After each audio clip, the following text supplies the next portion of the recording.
Hello students, so now we are moving towards our next exercise, which is exercise 2.2. So exercise 2.2. In order to solve this exercise, firstly I am going to tell you that this exercise based on the quadratic polynomial and its zeros. किस पर based है?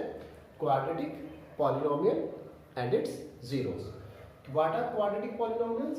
कोई भी equation ax square plus bx plus c जिसकी power 2 हो, कोई भी equation जिसकी पावर 2 हो या जिसकी डिग्री 2 हो, मैक्सिमम पावर या डिग्री 2 हो, that type of equation is known as quadratic equation. This type of equation is known as quadratic equation. And what are the zeros? आपको याद होगा लास्ट 9th क्लास में भी zeros थे. Find the zeros of the polynomial etc. तो zeros क्या थे? आपको याद है 9th क्लास में हमारे पास था find the zeros of the equation. तो what were these zeros? Zeros वो variable value थी जिसे इसमें रखने पर पूरी की पूरी वैल्यू 0 हो जाती थी. जैसे कि अगर हम इसे लिखें fx इक्वल्स टू a की जगह पर मैंने रखा 2x स्क्वायर, b की जगह पर मैंने रखा 3x और c की जगह पर रखा 1. अब अगर मैं x इक्वल्स टू -1 पुट कर दूं, याद आएगा आपको 9th क्लास में था ये, x की जगह पर -1 पुट कर दूं तो क्या बनेगा 2 -1 का स्क्वायर 3 -1 प्लस 1. -1 का स्क्वायर कितना होगा? नेगेटिव टर्म है और इवन पावर है, हमेशा पॉजिटिव साइन आएगा. और 1 का स्क्वायर मींस 1 बन जा 1.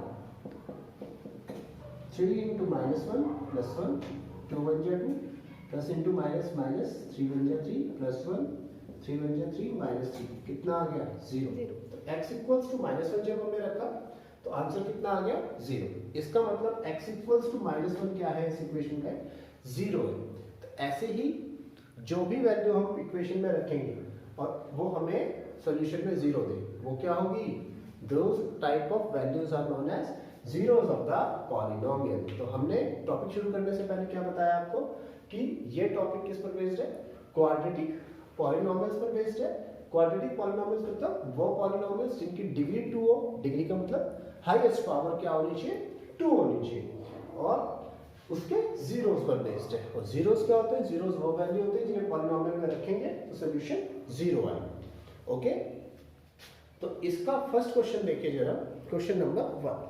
इस एक्सरसाइज को स्टार्ट करने से पहले मैं आपको कुछ चीजें बताना चाहता हूँ, कुछ रिलेशनशिप बताना चाहता हूँ. सपोज कीजिए हमारे पास कोई क्वाड्रेटिक इक्वेशन है. Let a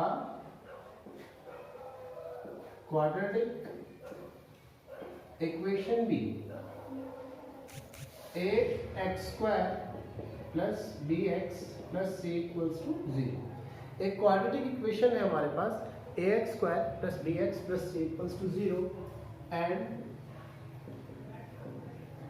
its two zeros are alpha and beta. इसके दो zeros हैं अल्फा और बीटा. जीरोस आपको मैंने बता दी क्या होते हैं जीरोस, लास्ट वीडियो में ये क्लियर था. इसके दो जीरोस हैं अल्फा और बीटा. तो हमारे पास एक रिलेशनशिप है, sum of the zeros. Sum of the zeros it means पहला जीरो है अल्फा, दूसरा जीरो है beta. Alpha plus beta equals to होगा minus b upon a. Sum of the zeros it means alpha plus beta equals to क्या होगा? minus b upon a. And product of the zeros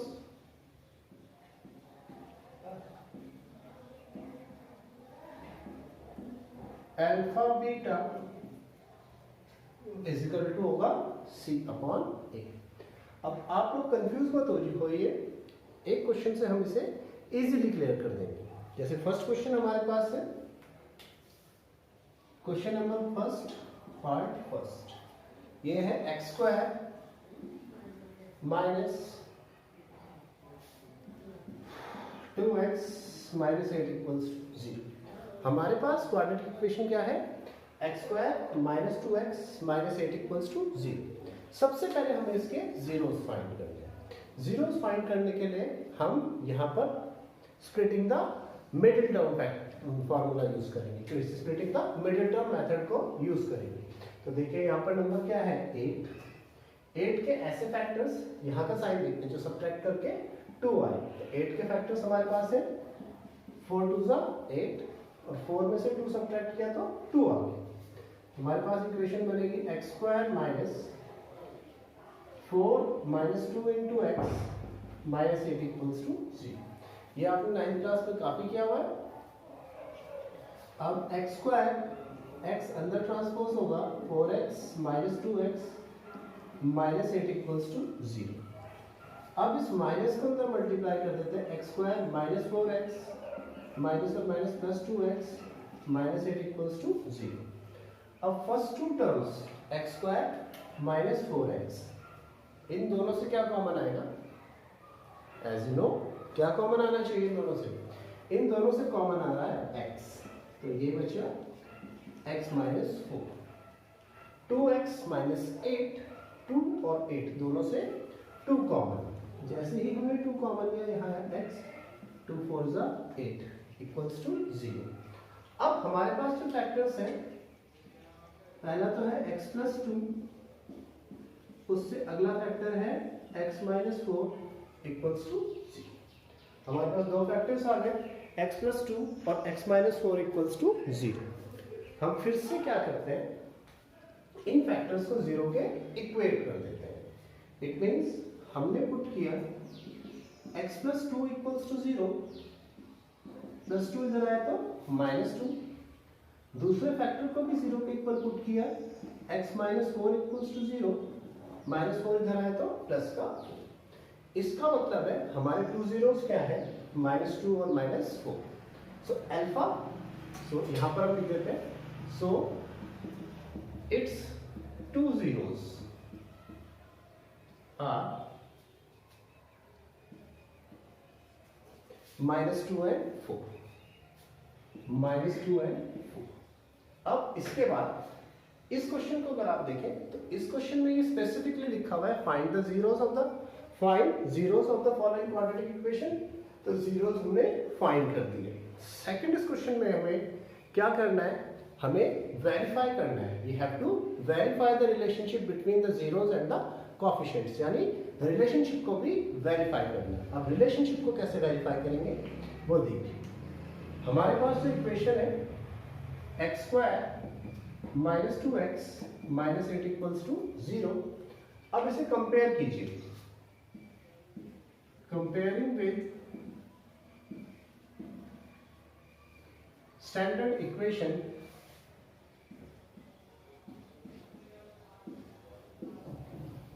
ax square plus bx plus c equals to 0। जब हमने इसे compare किया, x square से x square compare हो गया, a equals to कितना है? देखिए x स्क्वायर से x स्क्वायर कंपेयर हो गया, यहाँ पर a equals to x square मत लिखिएगा, x स्क्वायर का कोएफिशिएंट क्या है? 1, a इक्वल्स टू आएगा 1। x से x कंपेयर हो गया, b इक्वल्स टू कितना आएगा? -2 एंड c इक्वल्स टू कितना आएगा? -8। b equals to -2 and c equals to -8। अब हमें रिलेशनशिप को वेरीफाई करना है। First relationship, sum of the zeros. Sum of the zeros के लिए रिलेशनशिप है alpha plus beta is equal to -b upon a। Alpha के प्लेस पर -2 प्लस बीटा के प्लेस पर 4 is equal to minus b के प्लेस पर -2, a के प्लेस पर 1 प्लस 4 -2, ये 2 आ गया, माइनस और माइनस प्लस 2। देखिए 2 इक्वल्स टू 2। सम वाली आइडेंटिटी हमने वेरीफाई कर दी। अब दूसरी आइडेंटिटी क्या है? ये आइडेंटिटी तो थी सम ऑफ द जीरोस। अब दूसरी आइडेंटिटी हमारे पास है प्रोडक्ट ऑफ द जीरोस, यानी alpha beta is equal to c upon A. Alpha की जगह -2, बीटा की जगह 4 is equal to c -8, a की जगह 1, -8 इज इक्वल टू -8। तो देखिए हमारे पास सम की प्रॉपर्टी भी वेरीफाई हो गई और प्रोडक्ट की प्रॉपर्टी भी वेरीफाई हो गई। स्टूडेंट्स, जैसे हमने ये क्वेश्चन किया है सेम ऐसे ही सेकंड पार्ट भी आप सॉल्व कर देंगे। उसके बाद हम थर्ड पार्ट की तरफ मूव कर रहे हैं। जो थर्ड पार्ट इस तरह से है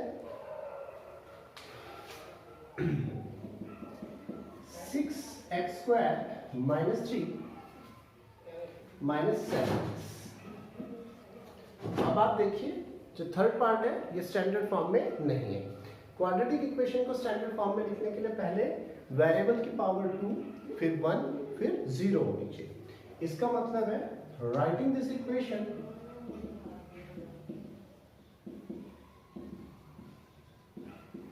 इन स्टैंडर्ड फॉर्म। जैसे हमने इसे स्टैंडर्ड फॉर्म में लिखा इक्वेशन बन जाती है 6x² -7x -3 = 0। अब नेक्स्ट स्टेप क्या है, हम इन दोनों को मल्टीप्लाई कर देते हैं। 6 3 जा 18। अब नेगेटिव साइन 18 के ऐसे फैक्टर्स जिन्हें सब्ट्रैक्ट करके 7 आएगा।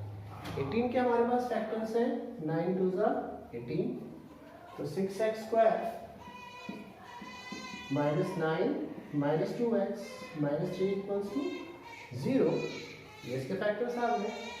6x² -9 × x -2 × x -3 = 0।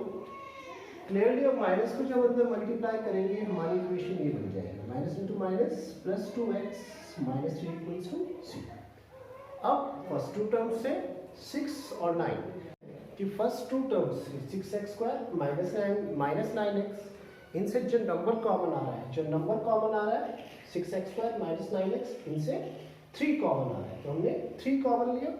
और x² -9x, इससे क्या कॉमन आ रहा है x, तो हमारा ब्रैकेट के अंदर बचेगा 2 3 = 6, x² का x बाहर, 2x -3, 3 3 = 9 और x बाहर। 2x -3 से क्या कॉमन आएगा 1, तो यहाँ से 1 कॉमन लीजिए, प्लस 2x -3 = 0। अब 2x -3 यहाँ पर और यहाँ पर, तो 2x -3 ये आ गया और बचा 3x + 1। दो फैक्टर्स हमारे पास आ गए, उनसे दोनों को 0 के इक्वेट करेंगे तो हमारे पास 2 zeros आ जाएगी, यानी अल्फा और बीटा की वैल्यू को हमारे पास आ जाएगी। अगर हमारे पास अल्फा और बीटा की वैल्यू आ गई तो सेम वही प्रोसेस जो हमने क्वेश्चन नंबर 1 में किया था उसी से रिपीट करके रिलेशनशिप को भी वेरीफाई किया जा सकता है। सो स्टूडेंट्स, अब हम मूव कर रहे हैं क्वेश्चन नंबर 4 की तरफ। इन क्वेश्चन नंबर 4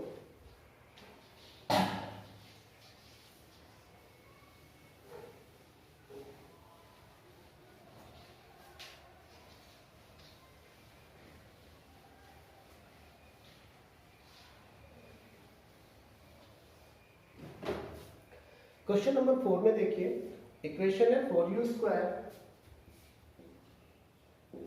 + 8u = 0। सो आपको पता है रिलेशनशिप वेरीफाई करने से पहले हमें क्या फाइंड होना चाहिए, सबसे पहले हमें अल्फा और बीटा यानी कि जीरोस की वैल्यू फाइंड आउट होनी चाहिए। लेकिन इस इक्वेशन में जीरोस नहीं है। इस इक्वेशन में हम direct splitting the middle term method use करके जीरोस फाइंड नहीं कर सकते। तो हमें क्या करना पड़ेगा, जब हम यहाँ पर स्प्लिटिंग द मिडिल टर्म नहीं हो सकती है तो हम दूसरा मेथड अप्लाई करते हैं। दूसरा मेथड 4 और 8, इनसे क्या कॉमन आएगा 4, u² और u, इससे क्या कॉमन आएगा u, 4u² 4u कॉमन आए तो बचा u, 4 2 = 8, u तो बाहर है, = 0। अब स्टूडेंट्स देखिए 4u u + 2 = 0। अगर आप अपने माइंड में से एक्सपेंड करें तो इसका मतलब है 4 × u + 2 = 0। देखिए यहाँ पर 3 नंबर्स हैं या 3 टर्म्स हैं जिनकी प्रोडक्ट क्या हो रही है 0, इसकी और इसकी। अगर कहीं पर भी किसी टर्म्स की मल्टीप्लाई करके 0 आती है तो या तो पहली टर्म 0 होगी या दूसरी टर्म 0 होगी या तीसरी टर्म 0 होगी। या फिर पहली भी जीरो होगी, दूसरी भी जीरो होगी, तीसरी भी जीरो होगी। तो इनमें से कोई ना कोई टर्म जीरो जरूर होगी, तभी इनसे मल्टीप्लाई करके जीरो आ रहा है। सिंस हमें पता है कि 4 can not be equal to 0, 4 0 के इक्वल नहीं हो सकता। Therefore either u equals to 0, या तो u equals to 0 है, और u plus 2 equals to 0, plus 2 इधर आएगा तो minus 2। either u equals to 0 और u equals to minus 2। इसका क्या मतलब हुआ? इसका मतलब है हमारे जीरो हमें मिल गए, 0 और -2। सो पहले जीरो को हमने क्या मान लिया? Alpha. Alpha equals to 0 and beta equals to -2। अब नेक्स्ट स्टेप, जीरोस तो फाइंड हो गए। नेक्स्ट स्टेप में हमें रिलेशनशिप को वेरीफाई करना है। रिलेशनशिप को वेरीफाई करने के लिए मैं फिर से इक्वेशन लिखता हूँ। इक्वेशन जो कि ऐसे है, 4u² plus 8u equals to 0। अब हम फिर से इसे कंपेयर करेंगे। Comparing with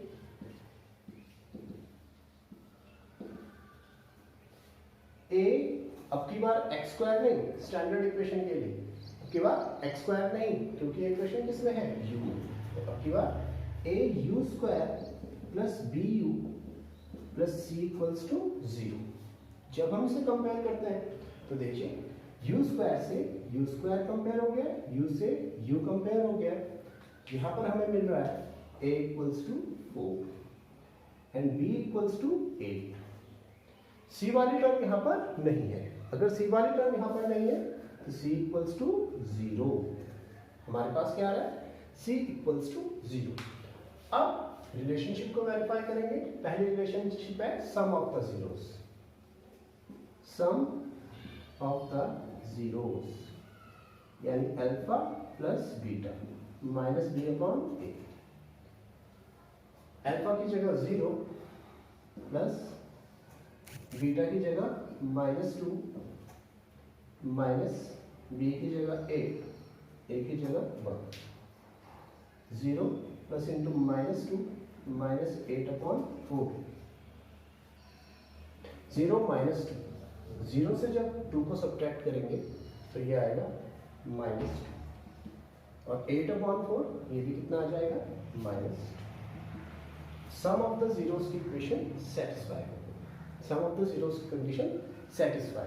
some of the zeros के बाद दूसरी इक्वेशन क्या बनती है? Product of the zeros. अब प्रोडक्ट ऑफ द जीरोस के लिए चलते हैं। Product of the zeros. जब हम प्रोडक्ट ऑफ द जीरोस के लिए आगे बढ़ रहे हैं तो product of the zeros it means alpha into beta is equal to c upon A. Alpha into beta is equal to c upon a. अब यहाँ पर अल्फा की वैल्यू 0, बीटा की value -2 is equal to c. C हमारे पास है 0 और a है 4। जब किसी नंबर को 0 से मल्टीप्लाई करेंगे तो एज यूजुअल आंसर आएगा 0, और किसी भी नंबर के डिनोमिनेटर में 0 होता है तो ये भी होता है 0। तो सम भी वेरीफाई हो गया और प्रोडक्ट भी वेरीफाई हो गया। ओके स्टूडेंट्स, अब हम नेक्स्ट क्वेश्चन नंबर 5 की तरफ मूव करेंगे, जो है t² - 15।